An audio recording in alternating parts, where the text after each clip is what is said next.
नमस्कार, one India Hindi में आपका स्वागत है। मैं हूं शिखा धूरिया। कांग्रेस महासचिव प्रियंका गांधी ने कोरोना की दूसरी लहर में अस्पतालों में बेड की कमी और ऑक्सीजन की कमी को लेकर एक बार फिर केंद्र की नरेंद्र मोदी सरकार पर निशाना साधा। प्रियंका गांधी ने कहा कि जब जनवरी में प्रधानमंत्री जी कोरोना से युद्ध जीत लेने की झूठी घोषणाएं कर रहे थे, उसी समय देश में ऑक्सीजन बेड की संख्या 36%, आईसीयू बेड की संख्या 46% और वेंटिलेटर बेड की संख्या 28% तक घटा दी गई थी। प्रियंका ने कहा कि सरकार ने स्वास्थ्य सुविधाएं दुरुस्त करने की सलाह को भी दरकिनार किया। कांग्रेस महासचिव ने सवाल किया कि आखिर इसके पीछे जिम्मेदार कौन। प्रियंका गांधी ने कहा कि सितंबर 2020 में भारत में 2,47,972 ऑक्सीजन बेड थे, जो 28 जनवरी 2021 तक 36% घट गए। इसी दौरान आईसीयू बेड 66,638 से 46% घटकर 36,008 हो गए और वेंटिलेटर बेड की संख्या भी 28% घट गई।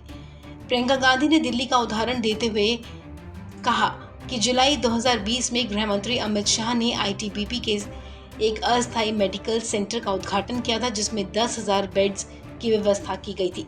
लेकिन 27 फरवरी 2021 को ये सेंटर बंद हो गया। दूसरी लहर के दौरान इसे फिर से शुरू किया गया, लेकिन सिर्फ 2,000 बेड की व्यवस्था के साथ ही। प्रियंका गांधी ने कहा कि मोदी सरकार के पास तैयारी के लिए 1 साल का समय था। आखिर क्यों केंद्र सरकार ने ये समय हम कोरोना से युद्ध जीत गए जैसी झूठी बयानबाजी में ही गुजार दिया और बेड की संख्या बढ़ाने के बजाय संख्या को घटा दिया। प्रियंका गांधी ने कहा कि मोदी सरकार ने एक्सपर्ट्स और स्वास्थ्य मामलों की संसद की स्थायी समिति की चेतावनी को नकारते हुए भारत के हर जिले में उन्नत स्वास्थ्य सुविधाओं को उपलब्ध करने का काम क्यों नहीं किया। कांग्रेस महासचिव ने कहा कि 2014 से आज तक एक भी एम्स सक्रिय नहीं हुआ, लेकिन मोदी जी का राज निवास और सेंट्रल विस्टा प्रोजेक्ट को अनिवार्य सेवा का दर्जा देकर केंद्र की पूरी ताकत और पैसा झोंकते हुए क्यों तैयार किया जा रहा है। क्या प्रधानमंत्री निवास और नई संसद का निर्माण देश के करोड़ों लोगों की स्वास्थ्य सुविधाओं से ज्यादा जरूरी है? प्रियंका गांधी ने कहा कि पिछले साल स्वास्थ्य मामलों की संसद की स्थायी समिति ने कोरोना की भयावहता का जिक्र करते हुए अस्पताल के बेड, ऑक्सीजन आदि की उपलब्धता पर विशेष फोकस देने की बात कही थी, लेकिन सरकार ने ध्यान नहीं दिया।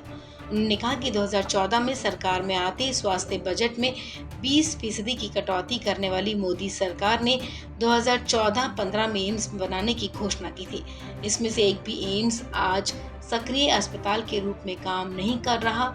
2018 से ही संसद की स्थायी समिति ने एम्स अस्पतालों में शिक्षकों और अन्य कर्मचारियों की कमी की बात सरकार के सामने रखी है, लेकिन सरकार ने उसे अनसुना कर दिया। इस खबर में फिलहाल इतना ही। तमाम अपडेट्स के लिए आप बने रहिए वन इंडिया हिंदी के साथ।